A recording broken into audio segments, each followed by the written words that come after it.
Well, speaking of the capital, the United States and its European allies continue to pursue a delicate diplomacy with Russia, which has only gotten more complicated with the downing of Malaysia Airlines Flight 17.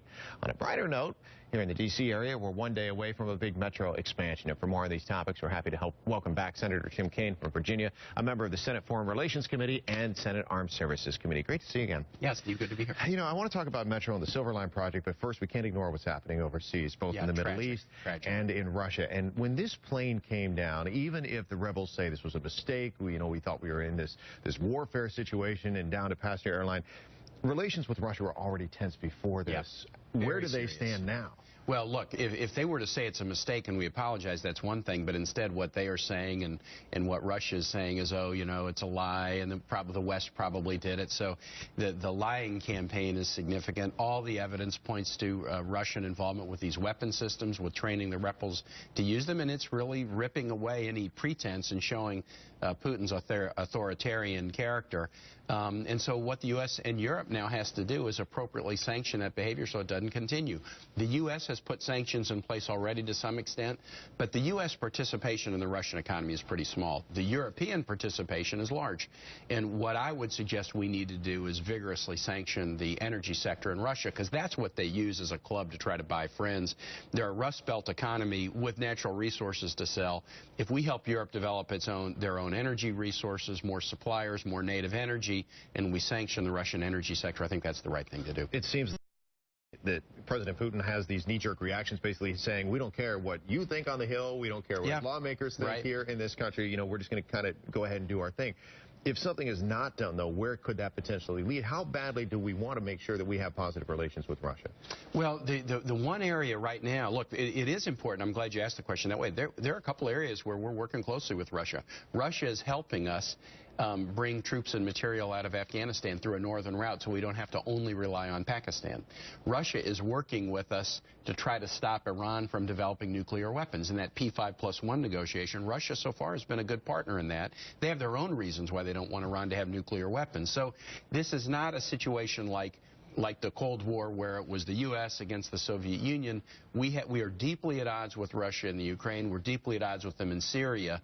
But there are some areas where we're working on together, and that does make it delicate, as you say. Well, as if you don't have enough to worry about in this country, you're dealing with things in Russia overseas, how to work with that out diplomatically. Also, the Middle East, what's happening right now in Israel. Very tragic. You were just there not all that long ago, but this was kind of right before things started to come to a head. Yeah, it was a wonderful trip, but tragic in retrospect. I was in Israel and on the West Bank in February with Senator Angus King of Maine, and we were talking with Prime Minister Netanyahu and Palestinian Authority President Abbas about the ongoing peace dialogue, which was productive at that point. By the end of March, the peace dialogue had fallen apart, but you can have a stop in the peace dialogue and not have violence. But what happened is Hamas decided to fire unprovoked rocket attacks because really they wanted to destabilize prospects for peace. They tried to scuttle peace talks in 2010.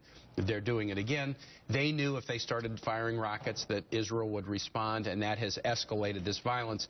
Righteous step is to find a ceasefire, and then in the calm of a ceasefire, the parties have to be at the table trying to find a path forward. Which situation is getting more buzz on the Hill right now? What's happening in Russia? What's happening in the Middle East? Well, maybe because I'm chairman of the subcommittee that oversees the Middle East, I've been deeply involved in the situations in Israel and Gaza. I had the Israeli ambassador come up and brief my colleagues 2 weeks ago. I had the PA ambassador come up and brief Senate staff and colleagues earlier this week. That has been my area of focus. The U.S.-Israel relationship is so strong.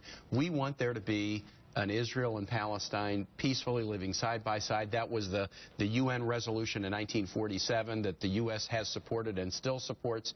The path to peace will be hard, but the events of recent days shown that the alternative is worse. All right, let's talk about a positive story here in the nation's capital and the extended areas. Starting tomorrow, we'll have that Silver Line. First phase will be open to passengers. Now, this goes back even before you were governor in Virginia, but you were very instrumental in this process. So as far as this stage, it looks like this is a go. Is this, now that we're here, what you expect? I know a lot of money went into this project and a lot of time went into this project. Well, it's been a success. There have been problems along the way, Lord knows.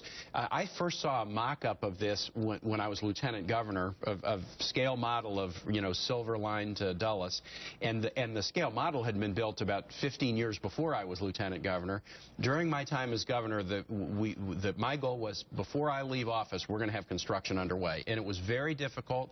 There was a key moment where the federal government was ready to pull the plug, and we had to basically go to the Secretary of Transportation and say, overturn your FDA administrator, and Secretary Mary Peters under the Bush administration was a great partner, and we got there. And so tomorrow is going to be an exciting day. It's great for the economy of Northern Virginia, for commuters and businesses, but it's also going to help Dulles continue to be all that it can be, because that international connection point at Dulles is one of the best things we have in this region to connect us to the global economy. We're going to have to end things, but before we do, real quick, we have to talk about phase 2 of the project, yes, though, because, we saw so many delays and overruns here in the first time, or they came up. Phase 2, reality, delays here, what do you see? I feel very confident about it for two reasons. One, once you've done phase 1, nobody's going to build a rail line halfway to Dulles Airport and stop. It's not going to happen. And just like the Bush administration was great on the phase 1 financing, the Obama administration has been great on the phase 2 financing. So they've put funds in. Virginia passed a transportation bill under Governor McDonnell that put funds in. So the financing is pretty well set. You're right, there were some cost overruns in phase 1, but only about 5%, which for a project of this size, where the cost estimates were done so long ago, that's not all bad.